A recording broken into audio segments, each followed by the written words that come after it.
રાજકારણ એ ફક્ત સત્તા માટેની રમત નથી, પરંતુ એ સેવા, સંગઠન અને સમાજ પ્રત્યેની પ્રતિબદ્ધતાનું પણ કાર્ય છે. નમસ્કાર, હું હિતાંશ. ચેટબોક્સમાં આપનું હાર્દિક સ્વાગત છે. મિત્રો, કોઈ એક સામાન્ય ખેડૂત પરિવારમાં જન્મ લે અને ગ્રામ્ય સ્તરેથી લઈને આજે જિલ્લા સંગઠનને નેતૃત્વ પ્રદાન કરે એવું વ્યક્તિત્વ આજે આપણી સાથે છે. આણંદ જિલ્લાના ભારતીય જનતા પાર્ટીના પ્રમુખ શ્રી સંજયભાઈ પટેલ આજે આપણી સાથે જોડાયા છે. તેમની આખી જર્ની, તેમને પોતે ખંભાતની અંદર ધારાસભ્ય તરીકે પણ જવાબદારી નિભાવી ચૂક્યા છે અને અત્યારે આણંદ જિલ્લાની અંદર જિલ્લા પ્રમુખ તરીકે જ્યારે દાયિત્વ નિભાવો છો, ત્યારે સૌથી પહેલા તો ખૂબ ખૂબ સ્વાગત છે આપનું આ અમારા પોડકાસ્ટની અંદર. જી, આપની લાઈફની અંદર આ ટર્નિંગ પોઈન્ટ ક્યારે આવ્યો કે હવે આપણે રાજકારણની અંદર જવું જોઈએ, સંગઠનમાં કામ કરવું જોઈએ, એવું ક્યારે નક્કી કર્યું? આમ તો મને પહેલેથી જ રાજકારણમાં રસ હતો. હું કોલેજમાં હતો એ વખતે બી નેતા હતો.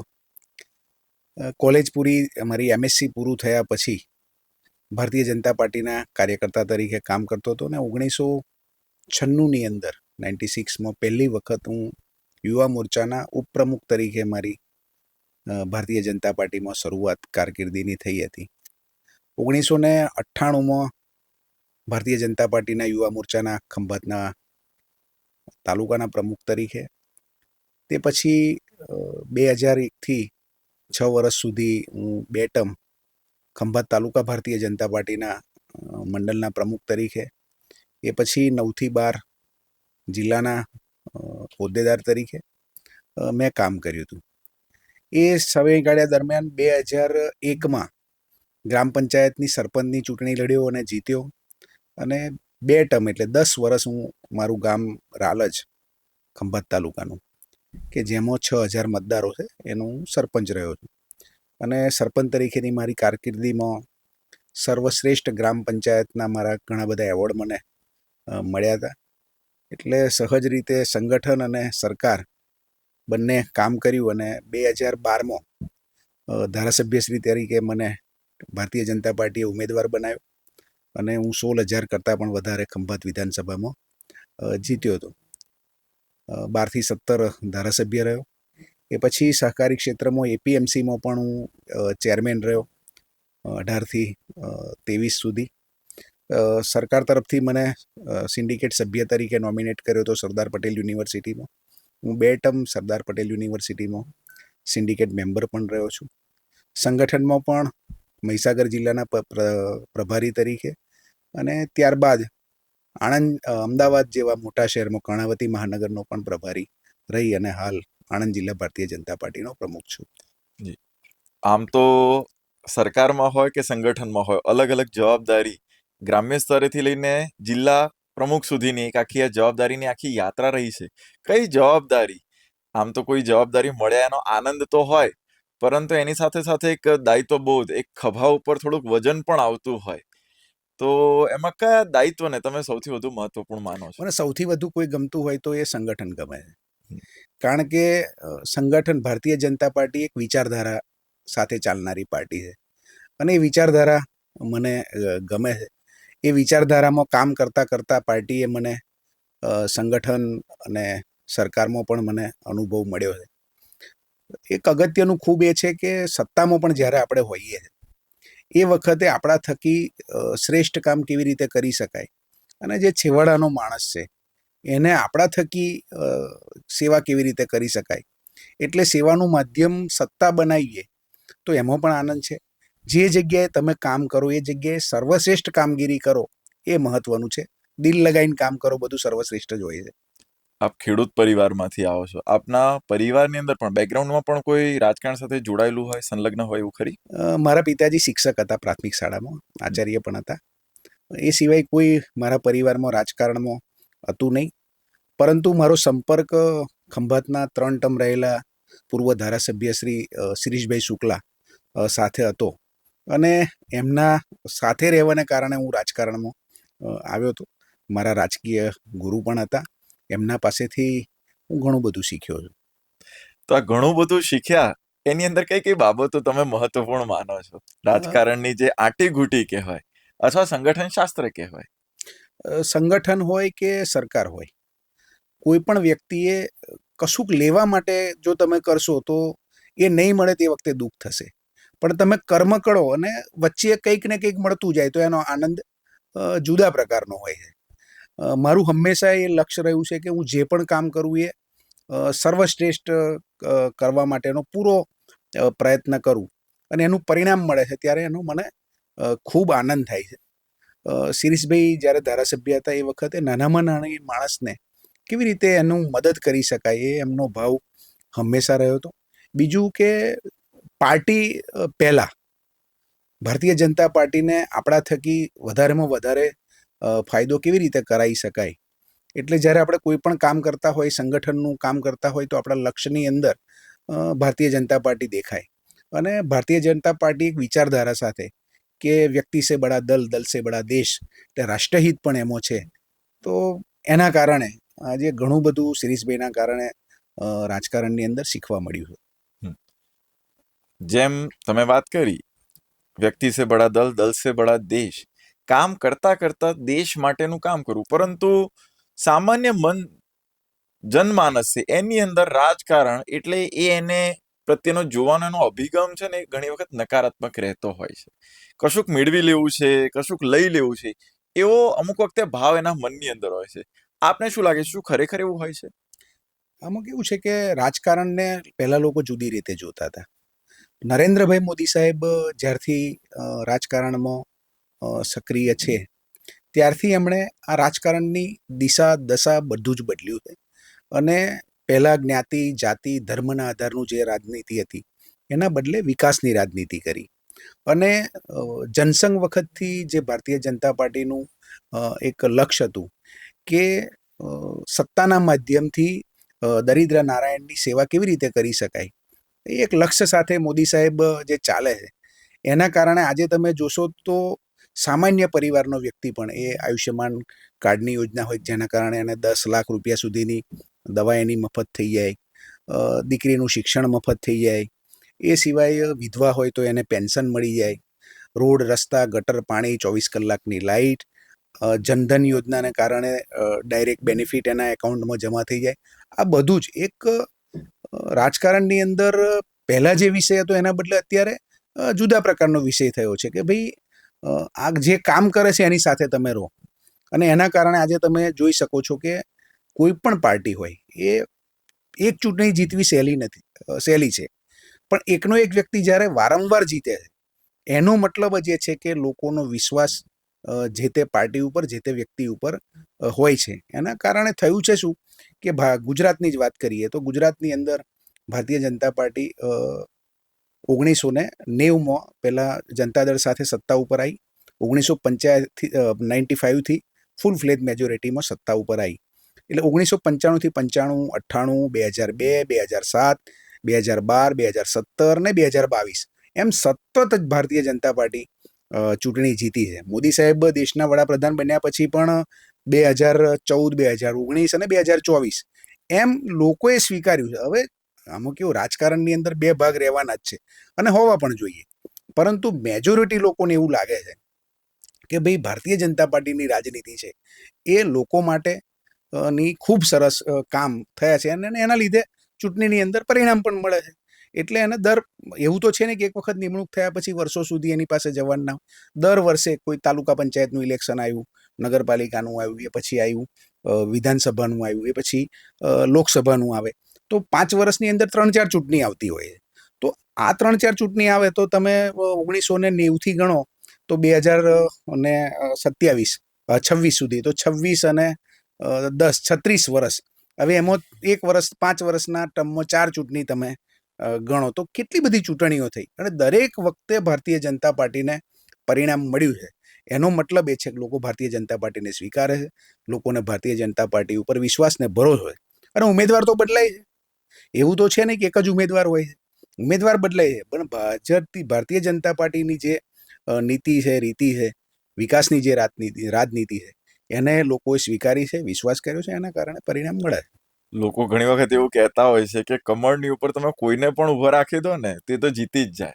પણ એ વિશ્વાસ પ્રસ્થાપિત કરવો અઘરો છે ને, કમળની ઉપર ઊભો રાખો તો લોકો પહેલાં તો ભારતીય જનતા પાર્ટીના કાર્યકર્તાને હું અભિનંદન આપું છું કે ભારતીય જનતા પાર્ટીની આ લગભગ સત્તાને બીજી ત્રીજી પેઢી થઈ છે, છતાં પણ એને ટિકિટ ન મળે તો એને એવો ભાવ નથી કે મને ટિકિટ કેમ નહીં મળી. જેને પણ ટિકિટ મળે છે એને મારો ભારતીય જનતા પાર્ટીનો કાર્યકર્તા એ કેવી રીતે આખી ચૂંટણીની અંદર જીતી શકાય અને એનું યોગદાન મેક્સિમમ કેવી રીતે પોતાનું યોગદાન હું આપી શકું. એટલે ટિકિટ મળે ના મળે, પદ મળે ના મળે, પરંતુ મારું ભારતીય જનતા પાર્ટીનું કમળ જીતે એના માટે જ્યારે ભારતીય જનતા પાર્ટીનો કાર્યકર્તા કામ કરે છે એના કારણે પરિણામ મળે છે. બરાબર. જ્યારે આપનું પણ ખંભાતની અંદર આપ ધારાસભ્ય તરીકે આપને જ્યારે જવાબદારી સોંપાઈ, આપ 16,000 મતોથી જીત્યા, ત્યારે આપે એક લક્ષ્યાંક લીધો હશે કે મારે આ પ્રકારના કામો કરવા છે ખંભાત માટે. તો જે ધારણા હતી અને કયા કયા કામ આપ એક્ઝિક્યુટ કરાવી શક્યા? સૌથી મહત્વનો વિષય તો રૂટીન જે કામ હોય છે એ બધા તો થતા જ હોય છે, પરંતુ ખંભાતની અંદર જે બાકીના વિસ્તારો તો એમાં ગટરની વ્યવસ્થાથી અમારી પ્રાયોરિટી હતી. બીજું કે જે ગ્રામ્ય વિસ્તારો હતા એમાં સીમમાં જવાના રસ્તા નહોતા, કારણ કે ખંભાત એક એવો વિસ્તાર છે કે જેની અંદર સીમમાં અનેક લોકો રહે છે, એને જવાનો રસ્તો નહોતો. તો એ રસ્તા બનાવવાનું એટલે રોડ, રસ્તા, ગટર અને પીવાના પાણીની વ્યવસ્થા, આ બધી જ વ્યવસ્થા અમારા માટે પ્રાયોરિટી હતી. અને હું ધારાસભ્ય હતો એટલે એ વખતે 2012માં લગભગ સરકારે 500 કરોડથી વધારે રૂપિયા ખંભાત વિધાનસભામાં ફક્ત આપ્યા હતા, અને એના કારણે ખૂબ સારા કામો એ વખતે ખંભાતમાં થયા. અને વર્ષોથી ખંભાત એ ભારતીય જનતા પાર્ટીનો ગઢ છે. 1990થી ભારતીય જનતા પાર્ટીનું કમળ ત્યાં આગળ ખીલે છે. આજે પણ ભારતીય જનતા પાર્ટીના 7-8 ટર્મથી ધારાસભ્ય છે. એનો મતલબ એ છે કે લોકો એ ભારતીય જનતા પાર્ટીએ કરેલા વિકાસના કામોને સ્વીકાર્યા છે અને હજુ પણ એમને ભરોસોનો વિશ્વાસ છે. બરાબર. એક વિનેબિલિટી ફેક્ટરની હું વાત કરું, એક એવું કહેવાતું હોય કે અમિતભાઈ કોને ટિકિટ આપે, જેનામાં જીતવાની પૂરેપૂરી ક્ષમતા હોય, એ વિનેબિલિટી ફેક્ટરને ધ્યાનમાં રાખીને આપનો શું અભિપ્રાય છે આની પર? ટિકિટનો વિષય એવો છે ને કે અત્યારે અનેક કાર્યકર્તાઓ છે. ટિકિટ એ ગુજરાત પ્રદેશ પાર્લામેન્ટરી બોર્ડ નક્કી કરતું હોય છે. પાર્લામેન્ટરી બોર્ડ જ્યારે નક્કી કરતો હોય તે વખતે અનેક ફેક્ટર્સ એની અંદર કામ કરતા હોય છે અને પસંદગી સર્વશ્રેષ્ઠ જ થતી હોય છે. પછી સ્વાભાવિક છે કે કોઈ જુદા જુદા એંગલથી એને જોતા હોય છે, પણ જ્યારે પરિણામ મળે છે તે વખતે એ સાબિત થાય છે કે ભાઈ જે પસંદગી કરી હતી એ બેસ્ટ હતી. ધારો કે કરમસદ આણંદ મહાનગરપાલિકા છે તો આ વખતે મારા હિસાબે 44 સીટો અમે જીતીએ એ પ્રકારનો અમારો ટાર્ગેટ હતો, તો એમાંથી 43 સીટો જીતી ગયા. તો એક જે ન જીતી શક્યા, ત્યાં એવા કયા કારણો લાગ્યા કે આના લીધે ન જીતે? ચૂંટણી હાર જીતના અનેક કારણો હોય છે. તો કંઈક 100-200 વોટે હાર જીત થઈ હતી, એટલે કોઈ કારણ રહ્યું હશે. તો આમ પણ 43 જીત્યાનો આનંદ તો રહેતો જ હોય. આપનો એક એપીએમસીના ચેરમેન તરીકેનો પણ અનુભવ રહ્યો છે. એમાં કેવા પ્રકારના આપે સુધારાની કલ્પના હતી જે આપ કામ કરાવી શક્યા અથવા ખંભાત એપીએમસીનો હું ચેરમેન રહ્યો તો ખંભાતની અંદર સમગ્ર આણંદ જિલ્લાની વાત કરીએ તો અમારી ખંભાતની એપીએમસી સર્વશ્રેષ્ઠ છે. ખંભાત એપીએમસીની અંદર ખેડૂતો પોતાનો માલ લઈને ટ્રેક્ટરો સાથે આવે છે. સિઝન જ્યારે હોય તે વખતે 1000 ટ્રેક્ટર ખંભાતની અંદર માર્કેટ યાર્ડમાં આવે છે.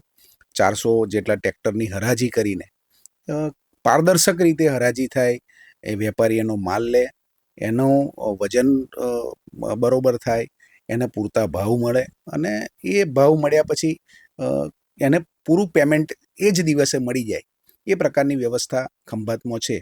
અમે લોકોએ આખી અમારી ટીમ જે એપીએમસીની અંદર હતી એ બધાએ ખેડૂતોને સર્વશ્રેષ્ઠ ભાવ મળે, એનું જે માલ લઈને આવ્યો હોય એનું પૂરું વજન એને મળે અને પૈસા એને તરત મળે, એ પ્રકારની વ્યવસ્થા કરીએ છીએ. એના કારણે અમારે ત્યાં ખંભાતમાં લગભગ એક વર્ષમાં 300 કરોડ જેટલા રૂપિયાની ખરીદી માર્કેટ યાર્ડમાં થાય છે. ભારતીય જનતા પાર્ટીએ એક પદ્ધતિ એવી પણ વિકસાવી છે, ગમે ત્યારે ફોન આવે અને ગમે ત્યારે ગમે તેનું પત્તું ખુલે. તો આ વખતે સ્વાભાવિક ક્રમમાં જેમ કીધું કે ટોળીની અંદર ચર્ચા તો થતી હોય પછી નિર્ણય લેવાતો હોય. જ્યારે આપને જિલ્લા પ્રમુખ તરીકેનું આપનું નામ ઘોષિત કર્યું ત્યારે ફોન આવ્યો હશે, ત્યારે આપ શું કરતા હતા? મને ફોન આવ્યો જ નહોતો. પહેલી વાત તો હું એ વખતે અમદાવાદ શહેરનો પ્રભારી હતો અને નવસારી જિલ્લાનો ચૂંટણી અધિકારી હતો.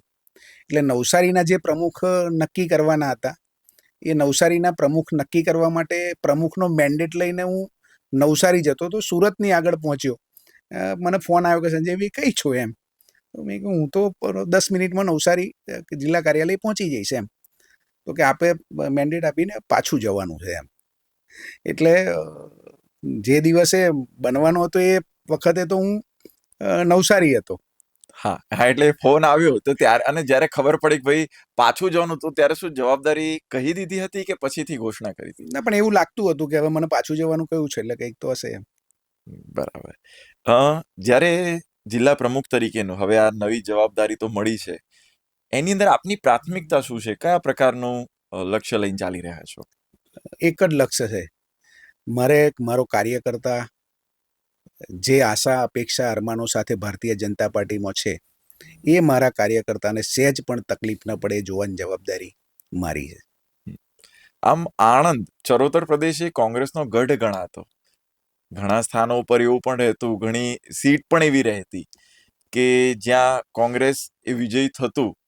તો આ વખતે શું યોજના, શું સ્ટ્રેટેજી આપ લઈને ચાલી રહ્યા છો? આણંદ જિલ્લાની વાત કરીએ ને તો આ વખતે આણંદ જિલ્લાની અંદર 8 તાલુકા પંચાયતની ચૂંટણી હતી. એમાં આંકલાઓને બાદ કરતા 7 તાલુકા પંચાયત ભારતીય જનતા પાર્ટી જીતી છે. 6 નગરપાલિકાની ચૂંટણી હતી. એ 6 નગરપાલિકાની અંદર ભારતીય જનતા પાર્ટી જીતી છે.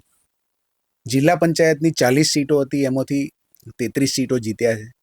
કરમસદ આણંદ મહાનગરપાલિકામાં પણ 43 સીટો જીત્યા છીએ. 7 વિધાનસભા છે, એમાં 6 વિધાનસભા ભારતીય જનતા પાર્ટીની છે. 3 છેલ્લી ટર્મથી મોદી સાહેબ દેશના પ્રધાનમંત્રી છે ત્યારથી 3 વખત સાંસદ પણ ભારતીય જનતા પાર્ટીના છે. આખા જિલ્લાની વાત કરીએ તો ફક્ત આંકલાવ તાલુકા પંચાયત સિવાય કોઈ સ્થાનિક સ્વરાજ્યની સંસ્થા એમની પાસે છે નહીં. તો ગઢ કેવી રીતે ગણાય? બધી જ એપીએમસી આંકલાઓને બાદ કરતા ભારતીય જનતા પાર્ટી પાસે છે. બધી જ સહકારી સંસ્થાઓમાં ભારતીય જનતા પાર્ટીનું શાસન છે. અમૂલની અંદર ભારતીય જનતા પાર્ટી છે. કેડીસીસી બેંકની અંદર ભારતીય જનતા પાર્ટી છે. હવે આમાં કેવું છે, જૂનું છે એટલે બરોબર છે, કોંગ્રેસનો ગઢ છે, પણ હવે બદલી નાખવું જોઈએ કે ભાઈ ભાજપનો ગઢ છે આ તો. બરાબર છે. જે રીતના આપ એક તો જવાબદારી જિલ્લા પ્રમુખ, એની સાથે સાથે આપની પ્રશિક્ષણ, પંડિત દીનદયાળ પ્રશિક્ષણ, એની પણ આપ જવાબદારી નિભાવી રહ્યા છો, તો એનું શું મહત્વ છે? અત્યારે સમગ્ર દેશની અંદર પંડિત દીનદયાળ પ્રશિક્ષણ અભિયાન કે ભારતીય જનતા પાર્ટીનો નાનો કાર્યકર્તા અને ચૂંટાયેલો જનપ્રતિનિધિ એ પ્રશિક્ષિત થાય. એને શું કામ કરવાનું છે, કેવા પદ્ધતિ, એની વિચાર સાથે ભારતીય જનતા પાર્ટીની વિચારધારા શું છે, ભારતીય જનતા પાર્ટીના કાર્યકર્તાએ લોકો વચ્ચે કેવી રીતે જવાનું છે, આ બધું પ્રશિક્ષણ આપવાનો કાર્યક્રમ પાર્ટી તરફથી ચાલે છે. સમગ્ર આણંદ જિલ્લાની અંદર પણ અમારા દરેક 20 મંડલે 20 મંડળના જવાબદાર કાર્યકર્તાઓને પ્રશિક્ષિત આવનાર 10 દિવસની અંદર કરવામાં આવશે. અને એનો જ ફાયદો છે કે આજે તમે એક જુઓ તો કોંગ્રેસની અંદર તમે 20 વર્ષ પહેલાં આ જિલ્લાના રાજકારણમાં કેટલા નેતાઓ હતા, તો એના નામ યાદ કરશો, આજે એ જ છે, કોઈ ફેરફાર નથી. ભારતીય જનતા પાર્ટીમાં તમે દર 3 વર્ષે 5 વર્ષે તમે જોશો બધા બદલાઈ ગયેલા હોય. એનો મતલબ એ ભારતીય જનતા પાર્ટીનો નાનામાં નાનો બૂથનો કાર્યકર્તા રાષ્ટ્રીય અધ્યક્ષ બની શકે એ પ્રકારની વ્યવસ્થા છે. ભારતીય જનતા પાર્ટીનો કોઈ પણ કાર્યકર્તા કોઈ પણ પદ ઉપર જઈ શકે છે. કોંગ્રેસમાં આપણને ખબર જ છે કે ભાઈ 20-25 વર્ષ પહેલાં જે લોકો હતા, જે જગ્યાએ હતા, આજે એ જગ્યાથી એમણે છોડી જ નહીં જગ્યા. આજે અમે અનેક આ વખતની ચૂંટણીમાં બધી જગ્યાએ ભારતીય જનતા પાર્ટીનું શાસન હતું, છતાં પણ અનેક કાર્યકર્તાઓને પાર્ટીએ ટિકિટ ન આપી, નવાને આપી. છતાં પણ મારો જે જૂનો કાર્યકર્તા હતો, જે પદાધિકારી હતો, જેણે 5 વર્ષ કામ કર્યું હતું, એણે નવા જેની ટિકિટ આપી છે એને જીતાડવા માટે પોતે તન મન ધનથી ખૂબ કામ કર્યું, એના કારણે પરિણામ મળ્યું છે. એટલે ભારતીય જનતા પાર્ટીનો કાર્યકર્તા સમર્પિત કાર્યકર્તા છે અને એના કારણે પરિણામ મળે છે. એ વાત તો આપની સાચી, પરંતુ જિલ્લા પ્રમુખ તરીકે આવનારા સમયની અંદર કઈ કઈ ચેલેન્જીસ છે આપની માટે કે જેને જમીન ઉપર ઉતારવા માટે તમારે તનતોડ મહેનત કરવી પડશે? કોઈ ચેલેન્જીસ છે નહીં, બધું ભાજપ જ છે. ભારતીય જનતા પાર્ટીના એક કાર્યકર્તા, ભારતીય જનતા પાર્ટીનો એક જનપ્રતિનિધિ જે પ્રકારે 365 દિવસ લોકો વચ્ચે જાય છે, લોકોની સમસ્યા સમજે છે, લોકોની તકલીફ સમજે છે અને એનું નિવારણ કરવા માટે પણ ભારતીય જનતા પાર્ટીનો કાર્યકર્તા પૂરી તાકાત સાથે કામ કરે છે. એના કારણે જ્યારે ચૂંટણી આવે છે એ વખતે ભારતીય જનતા પાર્ટી પાસે બીજું કંઈ કરવાની જરૂર હોતી જ નથી. અમે જે કામ કર્યું છે 365 દિવસ અને લોકોને ભરોસો ને વિશ્વાસ જે મળે છે એના કારણે ભારતીય જનતા પાર્ટી કોંગ્રેસની અપેક્ષા કરતાં 10 ગણા મતોથી વિજય પ્રાપ્ત કરે છે. એને કોંગ્રેસ ઈવીએમમાં સેટિંગ કહે છે, પણ સેટિંગ ઈવીએમમાં છે જ નહીં, બધાને ખબર છે. કારણ કે તમે કર્ણાટકમાં જીતો છો તો તમને તે વખતે ઈવીએમ નથી દેખાતું. ભારતીય જનતા પાર્ટીનું સેટિંગ લોકોના દિલમાં છે. એટલે જ્યારે પણ ચૂંટણી આવે છે એ વખતે ભારતીય જનતા પાર્ટીએ કરેલા કામો, એ મા કાર્ડની યોજના હોય, આયુષ્યમાન હોય, એના જનધન ખાતાનો વિષય હોય, એના કિસાનના સમૃદ્ધિ યોજના હેઠળ એના ખાતામાં પડતા 6,000 રૂપિયા હોય, વિધવા બેનને 1,250 રૂપિયા હોય, રોડ, રસ્તા, ગટર, પાણી, મહિલા સુરક્ષા, આ બધી વાતો એના મનમાં હોય છે. એટલે જ્યારે ઈવીએમમાં જાય છે બટન દબાવવા, તો એને ગમે તેવું સમજાયું હોય, એનું આંગળી કમળના બટન ઉપર જ દબાય છે અને એના કારણે ભારતીય જનતા પાર્ટી જીતે છે અને કોંગ્રેસ એને ઈવીએમનું સેટિંગ કહે છે. હવે એ તો એમને અમે કેવી રીતે સમજાવી શકીએ? બરાબર છે. તમે ઘણા લાંબા સમયથી ભાજપ સાથે જોડાયેલા છો.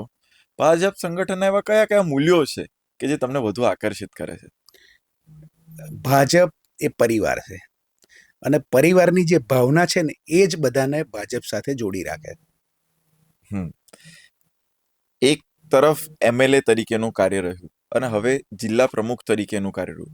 આ બંનેની વચ્ચે તમે કઈ રીતના અંતરને જુઓ છો? બંનેનો વિષય જુદો છે.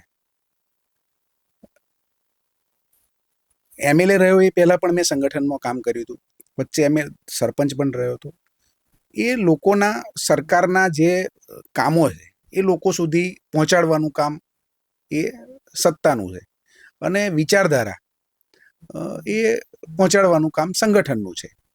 અને વિચારધારા પહોંચાડવાનું કામ અને સત્તા થકી લોકોના કરવાના કામો, કારણ કે જ્યારે પણ કોઈ વિકાસના કામો, બાકીના કોઈ કામો હોય તો કોઈ એક માધ્યમ તો હોવું જોઈએ, ચૂંટાયેલા લોકો છે. એ સાચી વાત નીચે શેની જરૂર છે, શું કરવું જોઈએ, એ વાત સરકાર સુધી પહોંચાડે અને સરકાર એ વાત ભરોસો અને વિશ્વાસ મૂકી જનપ્રતિનિધિ ઉપર, એ વાતને જમીન ઉપર ઉતારે. એટલે જે લોકોની જે અપેક્ષા હોય એ કામ એનું પૂરું થઈ જાય અને એના કારણે એ માણસ ભારતીય જનતા પાર્ટી સાથે જોડાય. ડિફરન્ટ એટલો છે કે ભારતીય જનતા પાર્ટીનું જે સંગઠન છે એમાં ભારતીય જનતા પાર્ટીના કાર્યકર્તાઓ જોડાયેલા હોય છે, જનપ્રતિનિધિ છે એની જોડે આખો સમાજ જોડાયેલો હોય કે ભારતીય જનતા પાર્ટીને માનતો હોય કે ના માનતો હોય, એને ધારાસભ્ય હોય, સરપંચ હોય, તાલુકા પંચાયતનો સભ્ય હોય, જિલ્લા પંચાયતનો સભ્ય હોય, એના વિકાસના, એના વિસ્તારના કામો કરે એવી એની અપેક્ષા હોય. સંગઠનનું જે કામ છે એ વિચારધારાને વધારવાનું કામ છે કે સંગઠન સાથે જોડાઈને ભારતીય જનતા પાર્ટી જે વિકાસના કામો કરે છે, બાકીના જે કામો કરે છે એ લોકોની વચ્ચે પહોંચાડીને મજબૂતાઈથી ભાજપ સત્તામાં જે આવ્યું છે એમાં નાના મોટા કોઈ પ્રશ્નો હોય તો એ સંગઠન થકી એના ઉકેલીને સરકાર અને સંગઠન બંને ભેગા મળીને આ પરિણામ મેળવે. તમને શું લાગે છે આણંદની અંદર કયા કયા એવા ક્ષેત્રો છે કે જ્યાં વિકાસની વધુ સંભાવનાઓ છે અને તમને આવશ્યકતા દેખાય છે? અનેક કામો છે કે અત્યાર સુધી સરકારે કર્યા છે. હજુ પણ જે પણ અત્યારે જે નવી અપેક્ષાઓ હશે સરકારની, લોકોની, એ બધી જ જુદા જુદા ખંભાતનો પ્રશ્નો જુદા છે. કારણ કે આપણો આખો આણંદ જિલ્લો 3 વિભાગમાં વહેંચેલો છે. એક ભાલ વિસ્તાર છે કે જેમાં તારાપુર, ખંભાતના ભાલ વિસ્તારના ગામ, એક કાંઠા વિસ્તાર છે કે બોરસદ, કઠાણા અને ખંભાતના કાંઠા વિસ્તારના આંકલાવ સાઈડના ગામો, અને એક ચરોતર કે જે આણંદ અને એની આજુબાજુનો મધ્ય વિસ્તાર.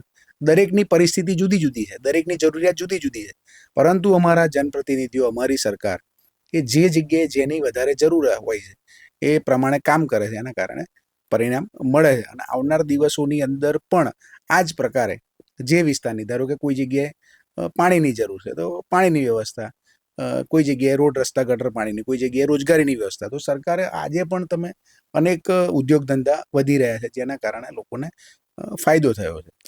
તમે ભાજપ સંગઠનની સ્ટ્રેન્થ આણંદ જિલ્લાની જો તમારે કેલ્ક્યુલેટ કરવાની કે તમને ગણતરી અંતર્ગત કહેવાની કે તો તમે શું એની જાણકારી આપશો? અમારી પાસે બૂથ લેવલ સુધીના કાર્યકર્તાઓ છે. કેટલા? અંદાજે 1944 જેટલા બૂથ છે. હમ. અને દરેક જગ્યાએ અમારી બૂથની કમિટી છે. એટલે 11 લોકોની અમારી કમિટી હોય છે. એ બૂથ સ્તરે? એક બૂથ સ્તરે. એની અંદર સંજયભાઈ પોતે પણ એક બૂથના કાર્યકર્તા છે. અમારા ધારાસભ્ય હોય એ પણ એક બૂથના કાર્યકર્તા છે. અમારા સાંસદ શ્રી છે એ પણ બૂથના કાર્યકર્તા છે.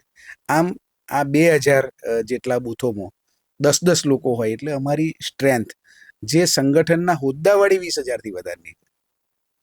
તો એક જે અભિયાન ચાલતું હોય મેરા બૂથ સબસે મજબૂત, તો જ્યારે એ અભિયાનને લઈને જતા હો તો તમે કોની બેઠક કેટલા લોકો સુધી પહોંચો? એટલે તમે સંગઠનને જેમ વિચારધારાને વધુ લોકો સુધી લઈ જવાની હોય તો એમાં બૂથના કાર્યકર્તાઓને કઈ રીતના સક્રિય કરતા? આમાં કેવું છે કે એવી વ્યવસ્થા છે કે જિલ્લા પ્રમુખ અને જિલ્લાની ટીમ, એના પછી મંડળની ટીમ આવે છે કે મંડળનો પ્રમુખ અને એની ટીમ અને કારોબારી. મંડળની નીચે શક્તિ કેન્દ્ર છે અમારું કે જેની અંદર ઓછામાં ઓછા 6-7 બૂથ હોય છે. એ શક્તિ કેન્દ્રની નીચે છે અમારું બૂથ છે કે બૂથની અંદર 1,000 મતદારો હોય છે. એની પણ અમારી પાસે બૂથ પ્રમુખથી માંડીને આખી ટીમ છે. એટલે પન્ના પ્રમુખ અને બૂથની નીચે પેજ છે કે ધારો કે એક 30 પેજ છે તો 30 પેજમાં પણ અમારી 5-5 લોકોની કમિટી છે કે એક પેજમાં 5 લોકો. એટલે છેક ગ્રાઉન્ડ ઉપર એટલે એક પેજ હોય 30 લોકો હોય એટલે સ્વાભાવિક છે કે 6-7 પરિવાર વચ્ચે અમારા 5 લોકોની ટીમ કામ કરે છે. એટલે લગભગ હર ઘર પર બીજેપી એવું પહોંચેલું છે.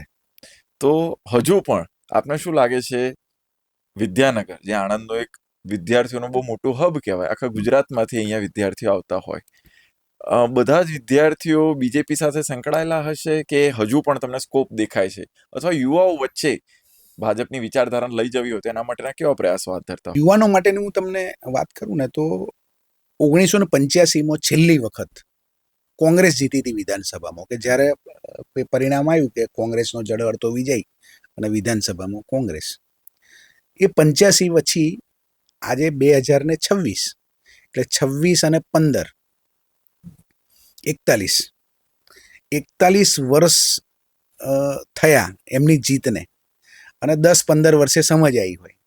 એટલે 55 વર્ષનો જે વ્યક્તિ થયો છે ગુજરાતમાં, એને ખબર જ નહીં કે આ કોંગ્રેસ જીત્યું હતું એવું.